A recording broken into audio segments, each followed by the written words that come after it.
Tension ಬೇಡ ಮಾರೆ, ಜೀವ ಉಂಟು. ಟೆಸ್ಟ್ ಮಾಡ್ಲಿಕ್ಕೆ ಹೋದದು. ಎಂತ ಟೆಸ್ಟ್ ಮಾಡ್ಲಿಕ್ಕೆ ಹೋದದು ನನ್ನ ವ್ಲಾಗ್ ಅಲ್ಲಿ ನೋಡಿ ಆಯ್ತಾ.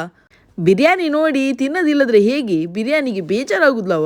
ಒಂದು ತೋಪು ಬಿರಿಯಾನಿ, ಒಂದು ತೋಪು ಸ್ಯಾಲಡ್ ತಿಂದೇ ಬಿಟ್ಟೆ. ಬೇಜಾರು ಮಾಡುದು ಒಳ್ಳೇದಲ್ಲ ಅಲ್ಲ. ಕಸನ್ ಅನ್ನು ದುಬೈಗೆ ಬಿಡ್ಲಿಕ್ಕೆ ಹೋಗ್ತಾ ಇದ್ದೇನೆ. ಹೋಗ್ತಾ ಹೋಗ್ತಾ ಇಲ್ಲಿಯ ಚಂದ ನಿಮ್ಗೆ ಹೇಳ್ತಾನೆ ಆಯ್ತಾ. ಇದು ಸಾಲಿಕ್ ಅಂತೇಳಿ, ಇಲ್ಲಿಯ ಟೋಲ್ ಗೇಟ್ ಆಯ್ತಾ. ಇಲ್ಲಿ ನಿಮ್ಗೆ ಇಷ್ಟವಾ ಕಷ್ಟವಾ, ಇಲ್ಲಿಂದ ಪಾಸ್ ಆಗುವಾಗ ನಿಮ್ಮ ಸಾಲಿಕ್ ಕಾರ್ಡಿಂದ ಹಣ ಕಟ್ ಆಗುದಂತೂ ಗ್ಯಾರಂಟಿ. ದುಬೈಯ ರೋಡ್ ಇರ್ಲಿ, ತೋಡಿರ್ಲಿ, ಬಿಲ್ಡಿಂಗ್ ಇರ್ಲಿ, ಬ್ರಿಡ್ಜ್ ಇರ್ಲಿ, ಖಾಲಿ ಮರ ಇರ್ಲಿ ಮಾರಿ, ಎಲ್ಲವೂ ಒಂದು ಬೇರೆ ಲೆವೆಲ್ ಚಂದ.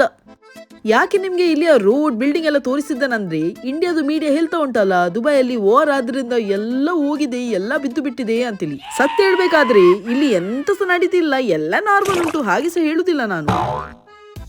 ಕರೆಂಟ್ ವಾರ್ ಕಂಡೀಷನ್ ಇದ್ರೆ ಸಾಕು, ಆದಷ್ಟು ನಾರ್ಮಲೈಸ್ ಮಾಡ್ಲಿಕ್ಕೆ ನೋಡ್ತಿದ್ದಾರೆ. ಉದ್ದದಾದ ಶಾರ್ಪ್ ಬಿಲ್ಡಿಂಗ್ ಕಾಣ್ತಾ ಉಂಟಲ್ಲ, ಇದೇ ಬುರ್ಜ್ ಖಲೀಫಾ, ದುಬೈಯ ಫೇಮಸ್ ಬಿಲ್ಡಿಂಗ್. ಇಂಡಿಯಾದ ಮೀಡಿಯಾ ಪ್ರಕಾರ ಇದು ಬಿದ್ದಿದೆ ಅಂತ ಅರ್ಥ, ಆದ್ರೆ ನೋಡಿ ನೀವೇ ಕಣ್ಣಾರೆ ನೋಡಿ. ಈ ರೋಡಲ್ಲಿ ಕಾರ್ ಶೋರೂಮ್ ಇರುವ ಜಾಗ ಆಯ್ತಾ. ಬೇರೆ ಬೇರೆ ಕಂಪನಿದು ಬೇರೆ ಬೇರೆ ಕಾರ್ದು ಶೋರೂಮ್ ಇಲ್ಲಿ ಉಂಟು. ಉದ್ದದು ಗಾಡಿ ಬೇಕಾ, ಚಿಕ್ಕದು ಬೇಕಾ, ಕಪ್ಪುದು ಬೇಕಾ, ಬಿಳಿದು ಬೇಕಾ, ಕೆಂಪು ಬೇಕಾ, ಹಳದಿ ಬೇಕಾ, ಎಲ್ಲ ಇಲ್ಲಿ ಸಿಗ್ತದೆ. ಎಂತ ಬೇಡ ಖಾಲಿ ನೋಡ್ಬೇಕು ಅಂತ ಹೇಳುವವರಿಗೆ ಸಹ ಇಲ್ಲಿ ನೋಡಿಕೊಂಡು ಹೋಗ್ಬೋದು.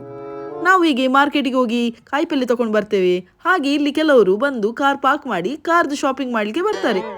ಕಾರ್ಗಳದ್ದು ವಿಡಿಯೋ ತೆಗೆಯುವಾಗಲೇ ನನ್ನ ಗಂಡ ಸ್ಪೀಡಲ್ಲಿ ಹೋಗುದು, ಎಲ್ಲಿ ಹೋಗ್ಬಾರ್ದು ಅಲ್ಲೇ ಸ್ಪೀಡಲ್ಲಿ ಹೋಗುದು ಮರೆಯವರು. ಎಲ್ಲ ಫೇಮಸ್ ಸಿಟಿಗೆ ಒಂದು ಫೇಮಸ್ ಸ್ಟ್ರೀಟ್ ಅಂತ ಇರ್ತದಲ್ಲ, ಇದು ದುಬೈಯ famous road Sheikh Zayed road. ಈ ರೋಡೇ ಒಂದು ಸೈಟ್ ಸೀಯಿಂಗ್ ಜಾಗ ದುಬೈಯಲ್ಲಿ ನೋಡ್ಲಿಕ್ಕೆ.